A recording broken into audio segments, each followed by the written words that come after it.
Suami saya ini kan awal bermulanya ini semua all in di trading ATG. Korban telepon. Ya. Memang saya tahu dia dapat jatah telepon tapi nggak lama gitu. Dia telepon, dia bilang, "Bro, jangan kesini deh. Kayaknya nggak bener nih." Awal itu kira-kira 1 bulan pertama? Iya. Bulan pertama minta 75 juta.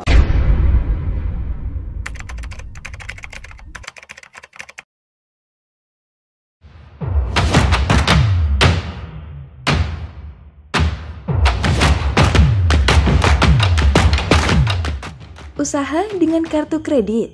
Join Credit Card Revolution. Halo Sobat Smart, ketemu bersama saya Roy Sakti dan kali ini saya sudah bersama dengan istri korban dari lowongan kerja ke Thailand yang berakhir perbudakan ala Squid Game ya, kayak Squid Game itu ya. Nah, dan juga dengan teman si korban ya. Mohon maaf untuk nama kita samarkan, anggap aja Bu Caroline, dan ini Pak Okta ya. Nah, di sini kita akan mengungkap, teman-teman, kita akan mengungkap apa sih yang terjadi ya.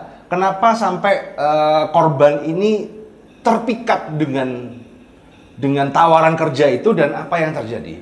Nah, tujuan dari video ini adalah mengedukasi teman-teman semuanya supaya jangan sampai tertipu akan hal-hal yang seperti ini ya, tujuan utama itu.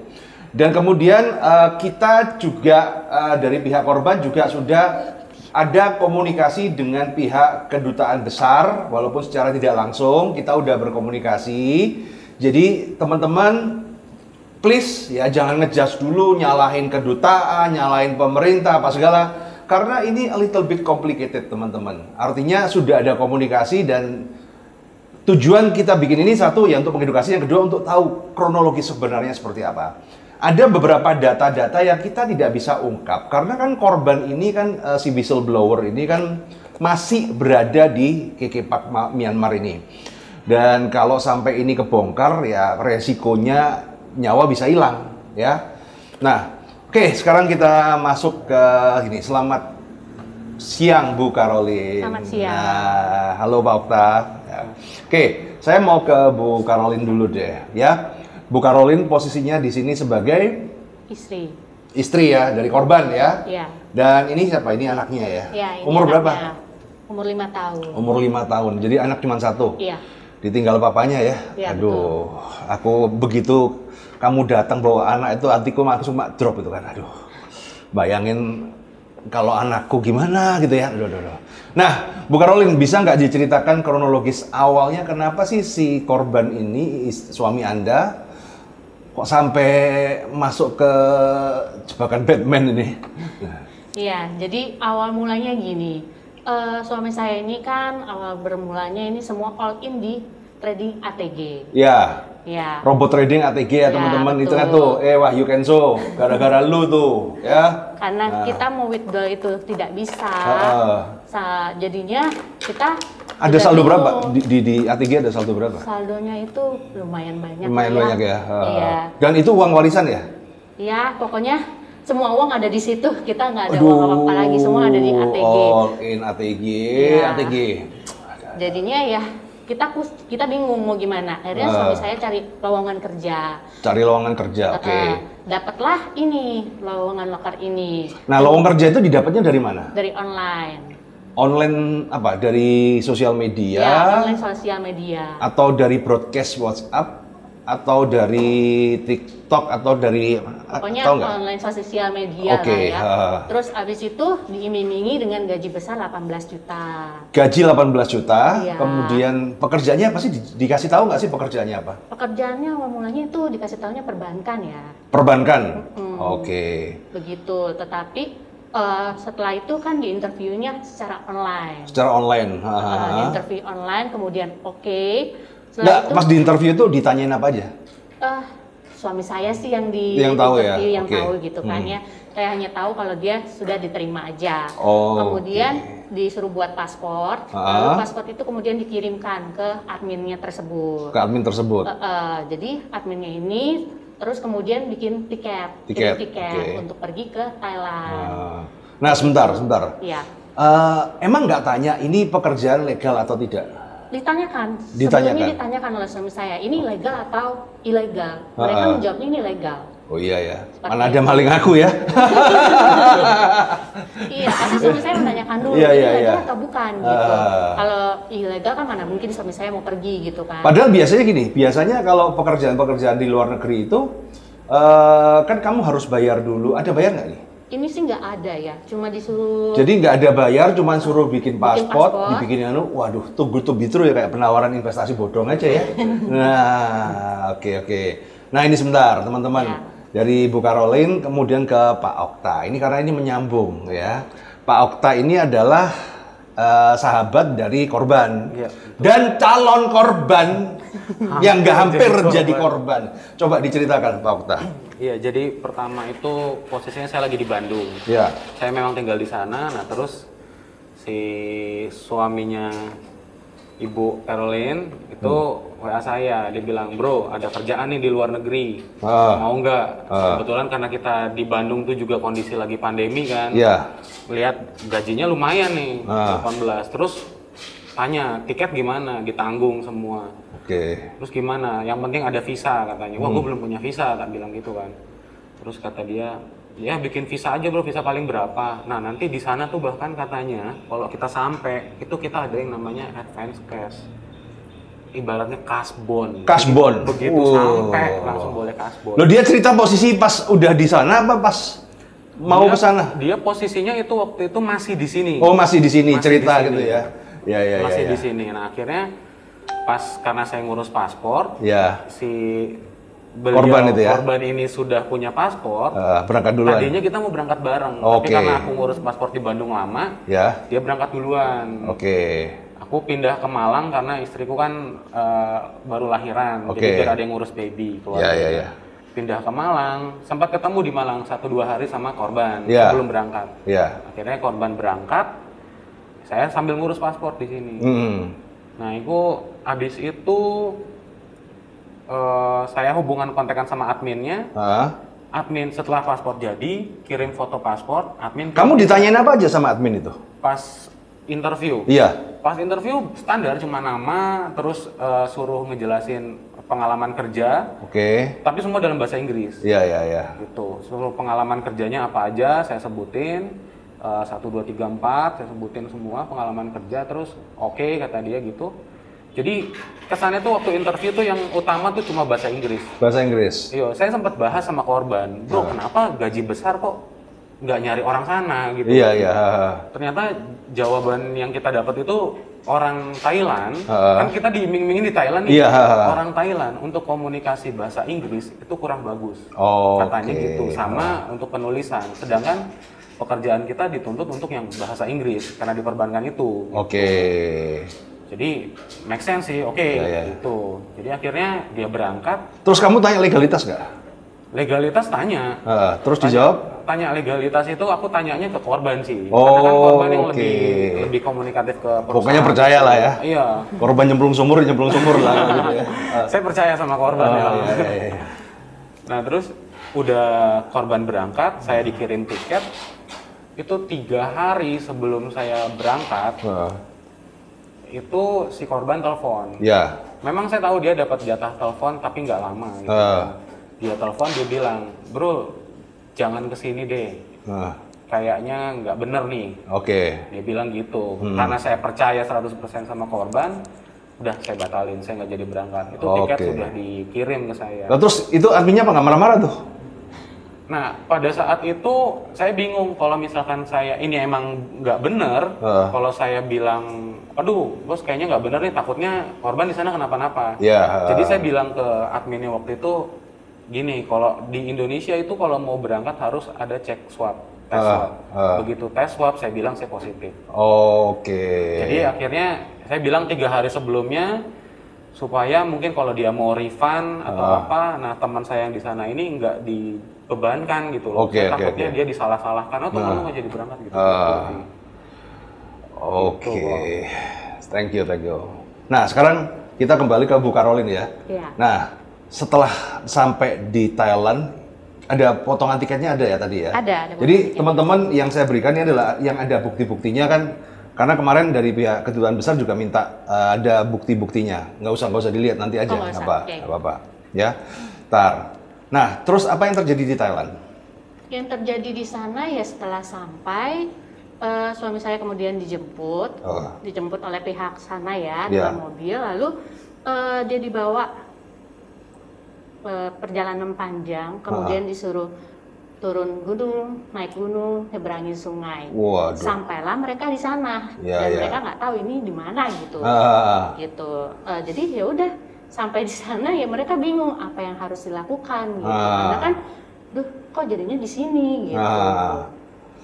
Dan mereka dipaksa di sana untuk bekerja. Pekerjaannya apa? Jadinya pekerjaannya sebenarnya penipuan ya? online.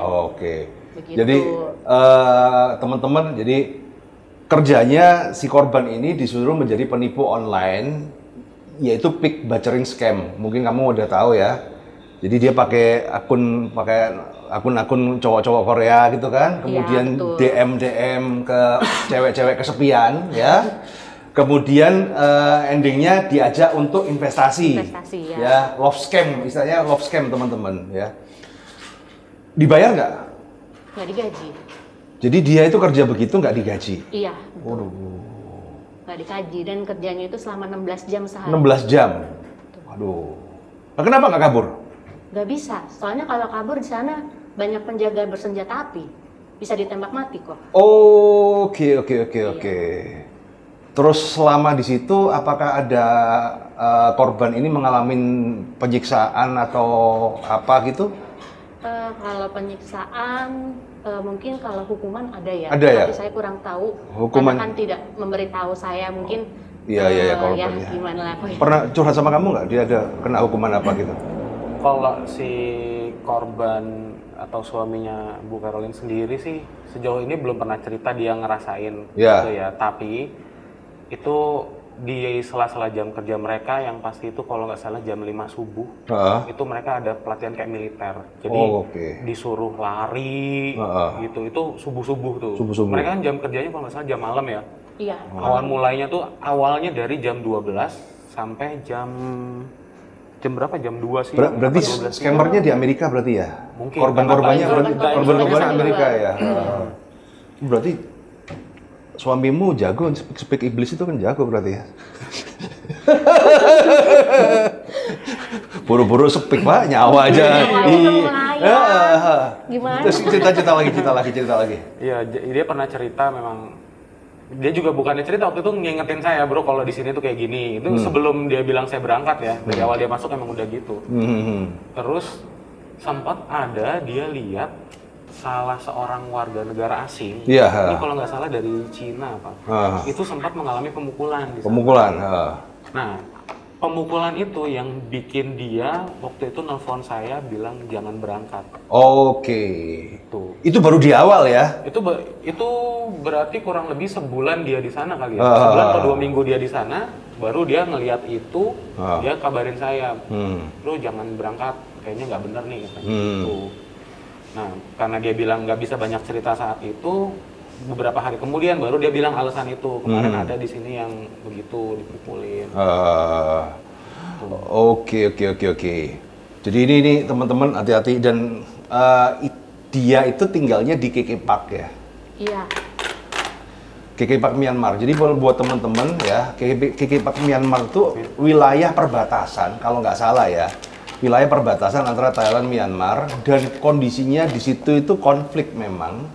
Jadi pemerintah juga tidak full authorized di situ, teman-teman. Jadi itu kayak ya bisa bilang status quo lah.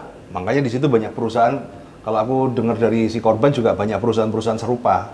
Nah, oke, ini menarik ya teman-teman ya. Jadi ini buat edukasi buat teman-teman apa yang terjadi di situ. Nah, sekarang apakah Anda sudah pernah melapor nggak? Untuk melapornya ini ya gimana ya? Dari pihak keluarga udah pernah melapor nggak sih? Sebenarnya kalau dari pihak keluarga masih ada ketakutan. Ketakutannya kenapa? Ketakutannya untuk menjaga nyawa saudara kita yang di sana. Karena takutnya kalau ngelapor Ya ini teman-teman ya, ini kondisinya kita nggak bisa vulgar-vulgaran. Kenapa? Karena kan untuk menjaga identitas korban juga. Karena kalau sampai ketahuan melapor begini, resikonya nyawa. Ya, apalagi di KK Park itu kalau Anda cek ya, di KK Park Myanmar di search di Google itu isinya sadis loh, kayak jual beli organ tubuh, kemudian pembunuhan, dan kemudian ini juga ternyata korbannya nggak aja orang Indonesia. Enggak. Orang Malaysia juga ada, orang Taiwan juga ada, Singapura juga ada. Nah, jadi ini kayak Squid Game lah ya kan, tapi lebih parah dari Squid Game. Kalau Squid Game kan dengan kemampuan sendiri, yang penting masih bisa hidup, masih dengan kemauan sendiri untuk datang gitu loh ya. Nah, ini menarik teman-teman. Nah, ada beberapa hal yang saya tidak bisa publish di sini. Kita sempat berkomunikasi secara tidak langsung ya lewat perantara dengan orang-orang di KBRI ya.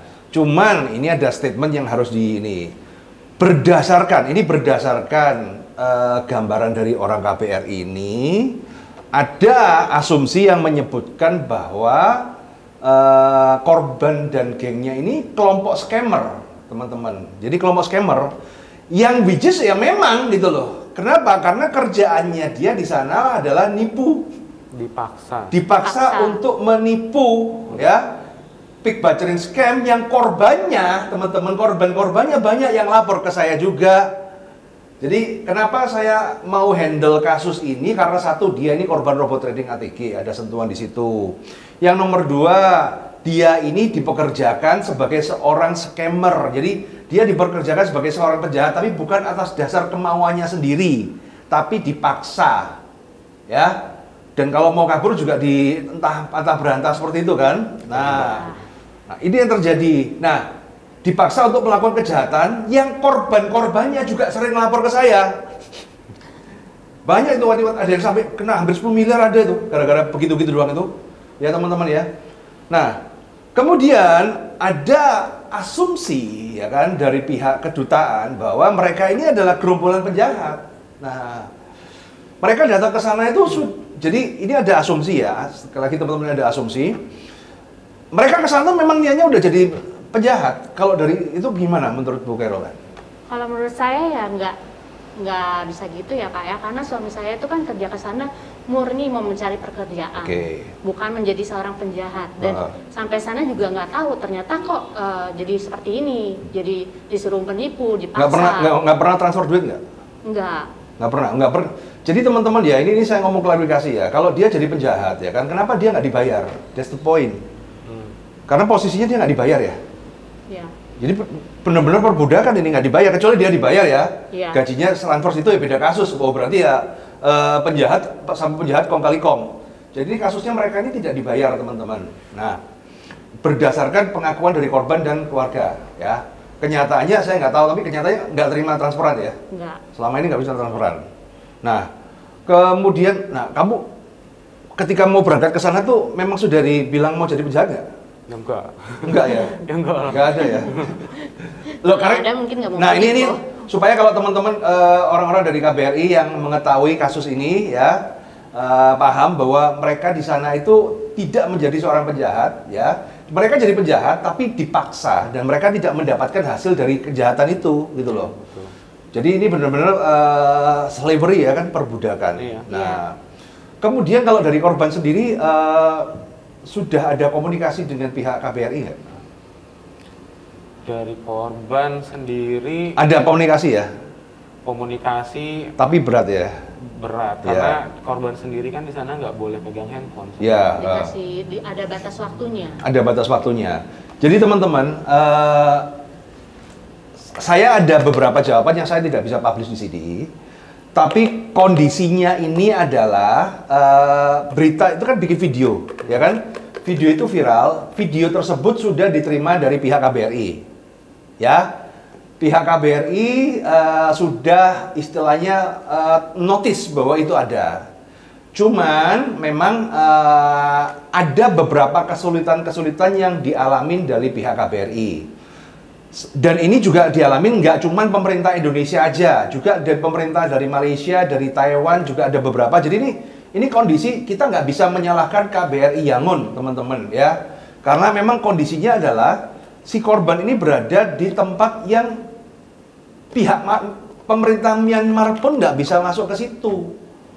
Jadi ini agak pelit ya teman-teman ya. Jadi jangan nanti netizen yang menyalah-nyalahkan ya kan. Wah ini gimana nih Bu Retno, kemudian pihak KBRI bagaimana menyalahkan seperti itu. Ya mohon kebijaksanaannya.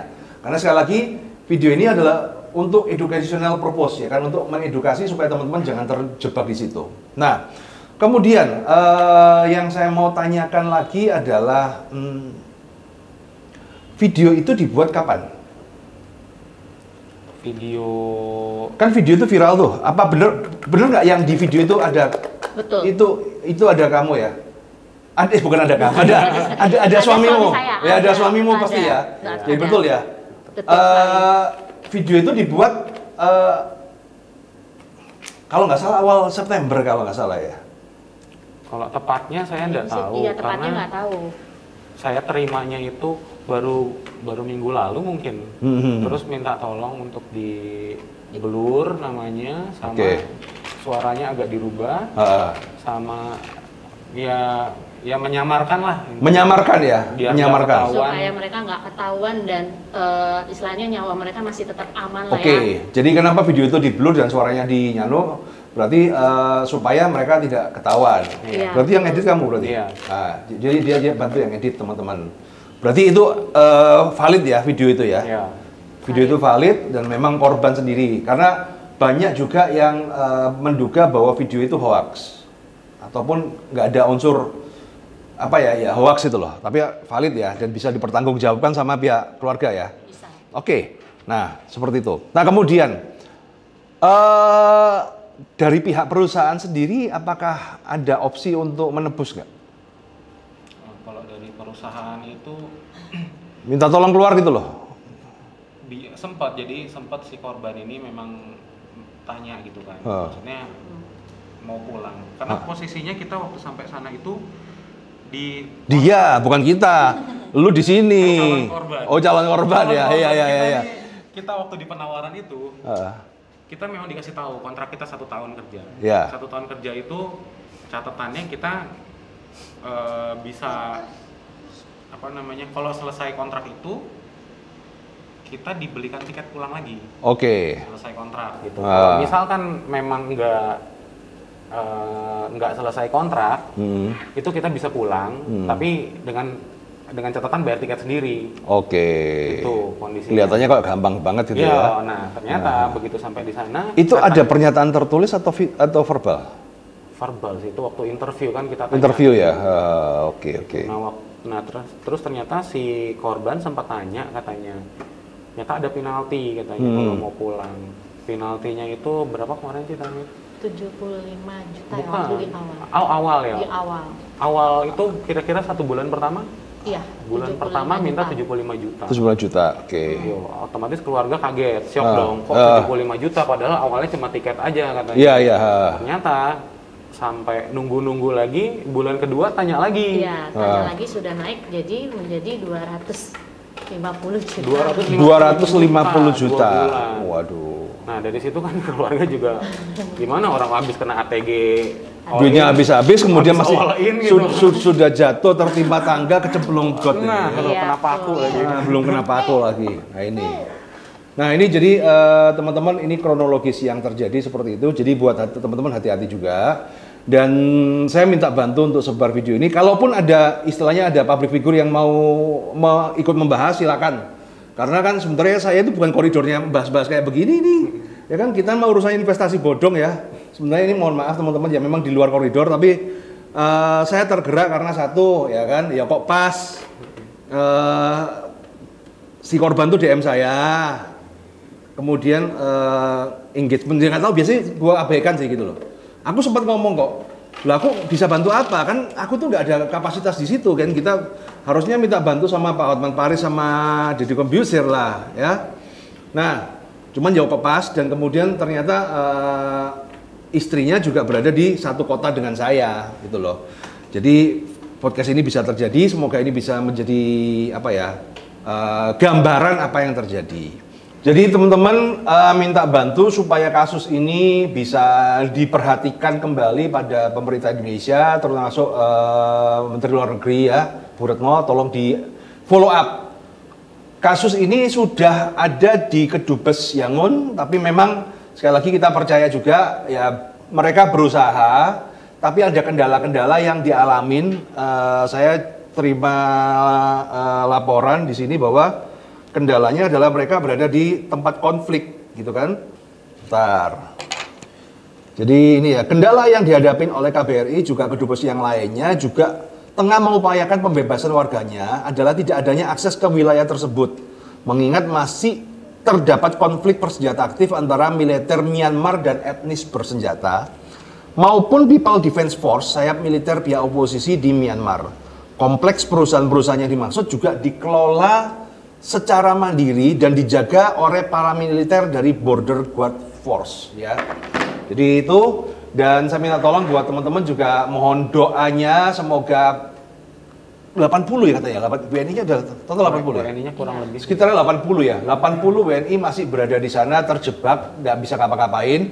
Ya ini mungkin pas ada akses yang lain juga nggak tahu, kadang-kadang ada yang nggak dicari, kemarin ada yang komen, Pak 8 bulan saudara saya nggak ada kabar, ya itu nggak tahu lah.